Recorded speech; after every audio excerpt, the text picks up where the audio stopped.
কলিজার টুকরা যুবক ভাইরা, সবার ঘরে ঘরে ঈদের আনন্দ, কিন্তু দুজাহানের বাদশা, অর্ধ জাহানের বাদশা ওমর রাদিয়াল্লাহু তাআলা আনহুর ঘরে কোনো ঈদের মার্কেট নাই।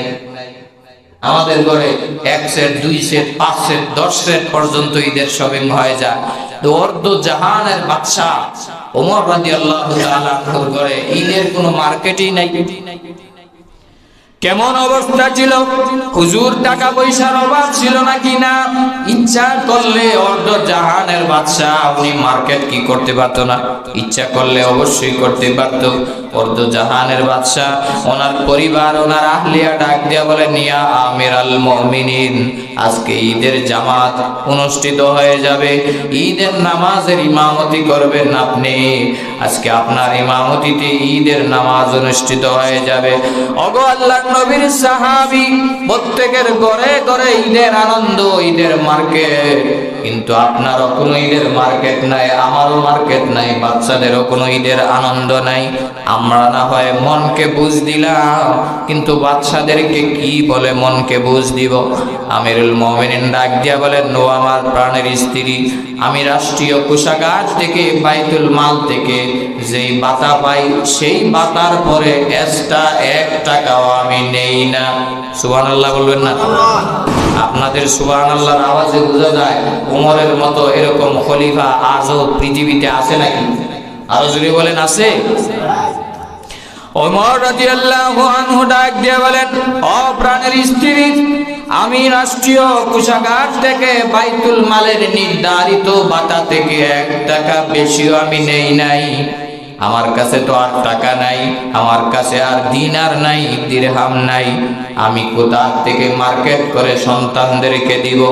এমনি স্ত্রী ডাক দিয়া বললেন, প্রাণের স্বামী আমার, আপনার বাইতুল মালের অর্থমন্ত্রীকে আপনি বলেন আগামী মাসের অগ্রিম বেতন দেওয়ার জন্য। অ্যাডভান্স বেতন নেন আপনি, অ্যাডভান্স বেতন নিয়ে আপনি মার্কেট করেন, বাচ্চাদের মুখে কমপক্ষে হাসি ফোটান। এমনি খলিফাতুল মুসলিমিন ওমর রাদিয়াল্লাহু তাআলা আনহু ঐতিহাসিকগণ লেখেন, একটা চিরকুট লিখলেন। তখনকার সময়ের বাইতুল মালের অধীনে যে সাহাবী ছিলেন আবু উবাইদা ইবনুল জাররাহ রাদিয়াল্লাহু তাআলা আনহু, অর্থমন্ত্রীর কাছে চিরকুট লিখলেন, একটা চিঠি লিখলেন, আমি খলিফাতুল মুসলিমিন বলছি, ভাই আমার, আমাকে আগামী মাসের অ্যাডভান্স 1 মাসের বেতন দিয়ে দাও।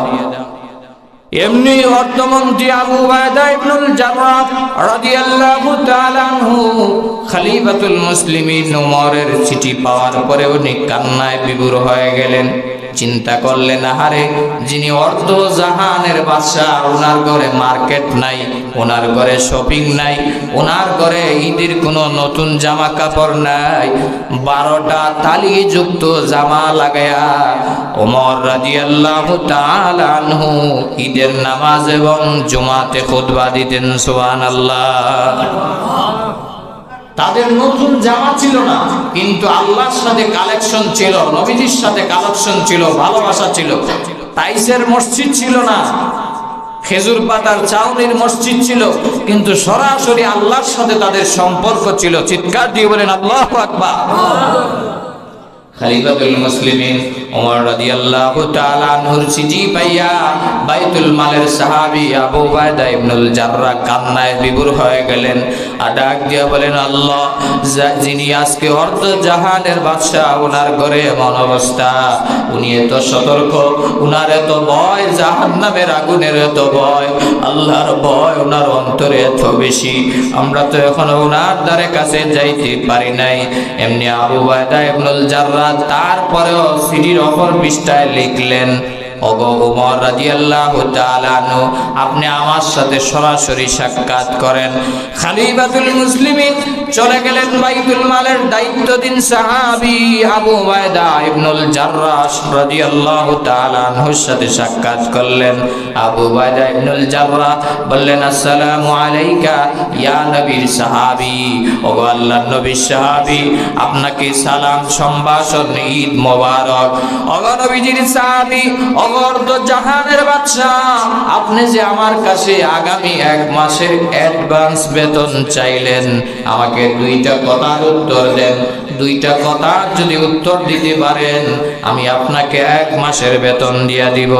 1 নাম্বার কথা হচ্ছে, আপনি যে আগামী 1 বছর বাঁচবেন, 1 মাস যে বাঁচবেন, এটার কোনো গ্যারান্টি আছে নাকি? সুবহানাল্লাহ বলবেন না?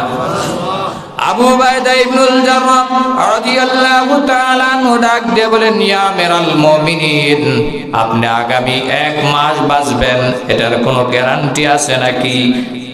উমর রাদিয়াল্লাহু তাআলা আনহুকে দ্বিতীয় নম্বরে প্রশ্ন করলেন, ইয়া আমিরাল মুমিনিন, 2 নাম্বার প্রশ্ন হচ্ছে, আপনি যে আগামী 1 মাস গদিতে থাকবেন, জনগণ আপনাকে নামাইবে না, এটার কোনো গ্যারান্টি আছে নাকি? 2টা প্রশ্ন। কেমন সাহাবীদের ভিতরে কেমন চিন্তা ছিল, কেমন আমানতদারিতা ছিল, চিন্তা করেন। যে আপনার তো হায়াতের গ্যারান্টি আছে নাকি? হায়াতের তো গ্যারান্টি নাই, ক্ষমতায় থাকারও গ্যারান্টি নাই। আজকাল 1 বছর 5 বছরের চেয়ারে বসলে মনে করে 41 সাল 100 সাল গদি আর ছাড়বো না, মৃত্যু আর হবে না, আজরাইল আর কাছে আসবে না, আমার বাবার দেশ, আমার দেশ আমিই চালাবো, মন চাইলে আর চেয়ার থেকে নামবো না, এরকম সরকার আছে না নাই? আরো জোরে বলেন, আছে না নাই?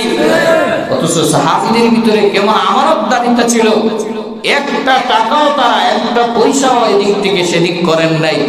ওমর রাদিয়াল্লাহু তাআলা আনহু অর্ধ জাহানের বাদশা, উনি চাইলে বাইতুল মাল থেকে করতে পারতেন না? কাজ আছে না?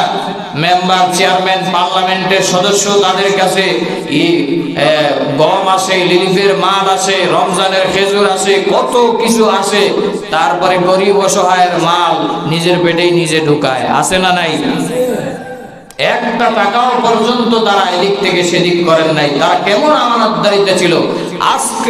আজকার যুগেও যদি ওই আবু উবাইদা ইবনুল জাররাহর মতো গভর্নর থাকতো, খলিফাতুল মুসলিমিন ওমর রাদিয়াল্লাহু তাআলা আনহুর মতো শাসক থাকতো, আজ বাংলার ঘরে কোনো মানুষ অসহায়, অনাহারে, দুঃখী অবস্থায় থাকতো না। চিৎকার দিয়ে বলেন ঠিক না বেঠিক? এই জন্য